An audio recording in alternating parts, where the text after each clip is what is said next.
I've heard that before. I think last year somebody had them predicted to finish 4th or 5th in the West. Really? Yeah, and somehow they finished the #1 seed in the Western Conference. That's bubble-licious. Yeah, no. They finished the #1 seed before they got to the bubble. Remember, Skip? Because after we beat the Clippers on opening night in the bubble, it was null and void. We didn't even care about anything else. But anyway, look, there's some facts to what this article is saying. I do believe they will monitor LeBron. I don't believe he will play 72 games. I got him somewhere between 58 and 62 ball games. Okay. That's what I got him at. Yep. But I believe they're better overall because they can score more. And I think with Schroeder being the addition, they can run the offense. Now, it's going to be as they build, and he'll get better with AD. He'll get better playing with LeBron. Where I'm going to disagree with him is that Trez can't play with LeBron and AD. Because, Skip, you're not going to have to run any plays for him. Trez runs to the rim. He gets second chance points. A lot of Trez points come. So one of our guys misses, he gets it and puts it back or gets fouled. That's where it's points. So it's not like you're running an offense or you're running your offense through Trez. But to say, and I believe, they might not look as impressive as they did last year. But to a #4 seed, what has the Clippers done? Personnel-wise, other than they had Ty Lue. The Nuggets, they lost Jeremy Grant and Torrey Craig. The Rockets, they're a mess. You skipped over Serge Ibaka, right? I'll take Serge Ibaka over Montrezl Harrell. But we got Schroeder also. Y'all needed you told me you needed a point guard. We did not get a point guard. You told me if y'all got Rondo, it was over. You're going to be the champs, and you were coming up out of the basement. Well, you got no point guard. Your point guard is the same guy that you had last year, which averaged about 3 more assists than I averaged, and I hadn't had a basketball in my hand in 30 years. So with that being said, I do not see them as a 4 seed.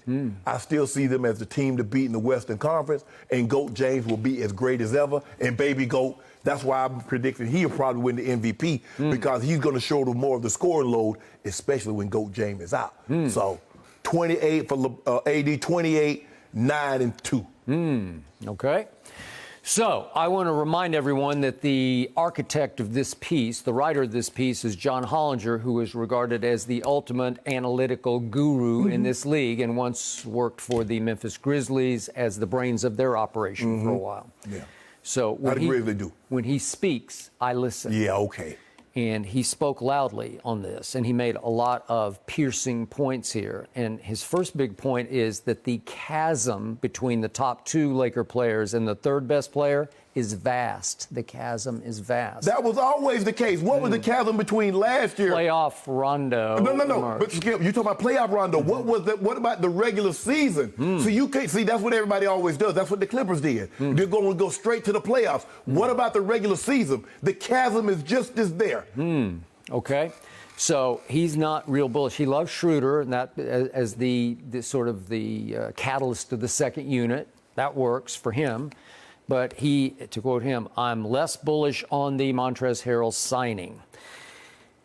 It's because he can't play effectively with LeBron and AD. He was a playoff dud for the Clippers because he is a liability on defense. The Clippers weren't playoff duds. He is a rim roller. He is a rim roller. So what were the Clippers? He can't rim roll with AD. It won't work because it's going to force AD to stand out on the perimeter and say, can I shoot a 3 out here? Skip, you keep saying Trez was a dud. What was the Clippers team? Well, he was a dud. He didn't want to be, as none of them wanted to really be in the bubble, but he definitely did not want to be in the bubble. So I wanted to be there. Very late, and you know the rest of the story.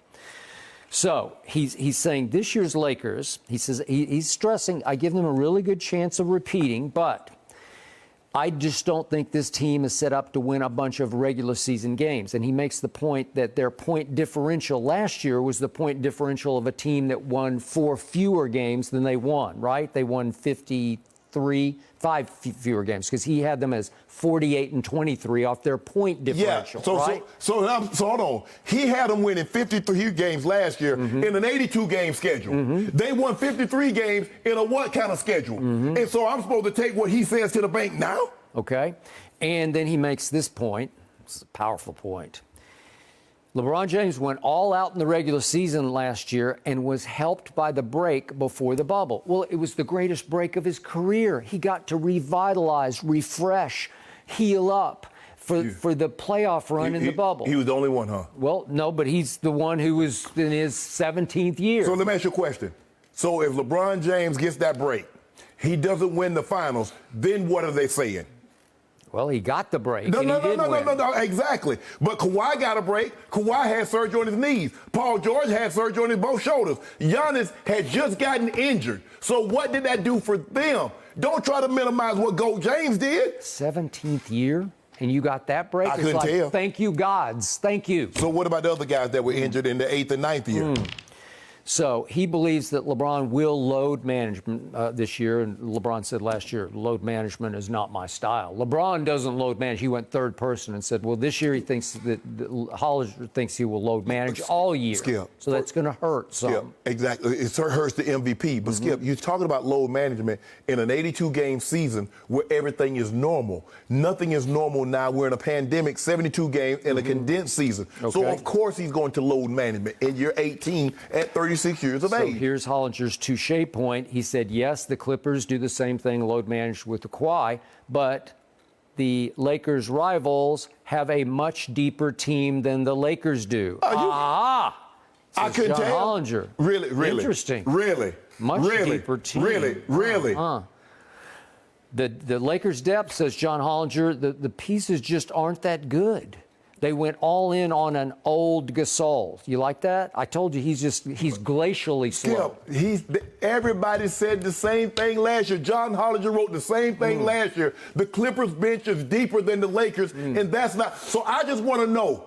At some point in time, he'll be right, and he gets to say, I told you. But what can we call to the carpet when he's wrong? Sure. Like last year. He was dead wrong. I don't think he predicted the pandemic last year, because I don't think anybody. So what's he predicting now? Well, he's predicting a shortened season with a lot of load management, and that the Clippers are deeper than the Lakers. Why are the Clippers deeper?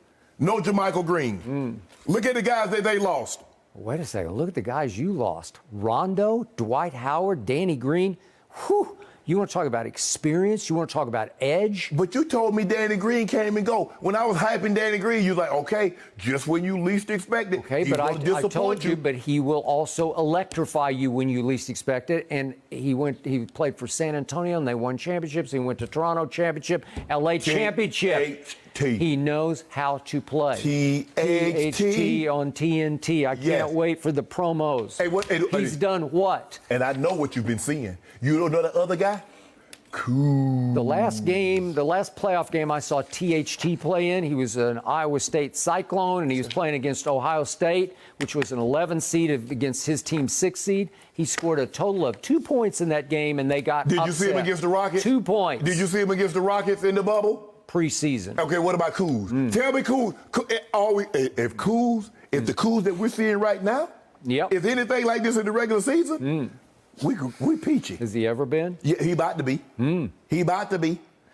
So now we got Kuz. The Lakers are not as good as they were last year, and they're not going to get the benefit of 5 months off before a bubble. So let me ask you a question. Who in the Western Conference is better than what they were last year? Who's better? I don't know. Denver looks a little better to me. They lost Jeremy Grant. They lost Plumlee. They lost Torrey Craig, and they're better. Yeah. Really? They're good. Did you see Jeremy Grant in the Western Conference Finals? I'm not going to sleep on the Clippers. I'm not saying they got better, but they sure didn't get any worse. Hey, but we got worse. You got worse. Let me ask you a question. Which one of those guys left? LeBron or AD? Well, if there's no bubble, then LeBron actually is going to have to fly to playoff games. You know how hard that is in your 18th season? Skip, we put foots in you. Remember? You didn't put any foots in us. Yes, we did. No. Last time we played y'all. We put foots in us. We got triple-double. We got a triple-double, and you blame that on Avery Bradley. Avery Bradley didn't even come to the bubble, and we put foots in you again. Well, you didn't play us in the bubble. Yes, we did opening day. Okay, it didn't matter. No, the Clippers didn't even want to be in the bubble. Dude, that ain't my fault. Jared Dudley said that. You should have opted out.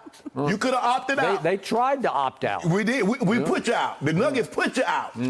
That's what Jokic. You heard what Jokic said? Everybody keeps saying about, the Clippers did this. What about what the Nuggets did? Jokic put foots in you. Murray put foots in you. Asterisk. Ain't no asterisk. Ain't no asterisk. No, this, Skip. Don't try to minimize our hard work. I'm minimizing it because you proved little to nothing. You're a hater. That's what you do. No, I'm just telling you the truth. Well, the bottom line is the Lakers are going to be good again. because of the LeBron and the AD effect. But let's talk 3-2-3, about baby. Thank you for watching. You can subscribe here to get the latest from the show, and be sure to check out more of the best clips from Undisputed, or go watch a few other segments from our other shows on FS1.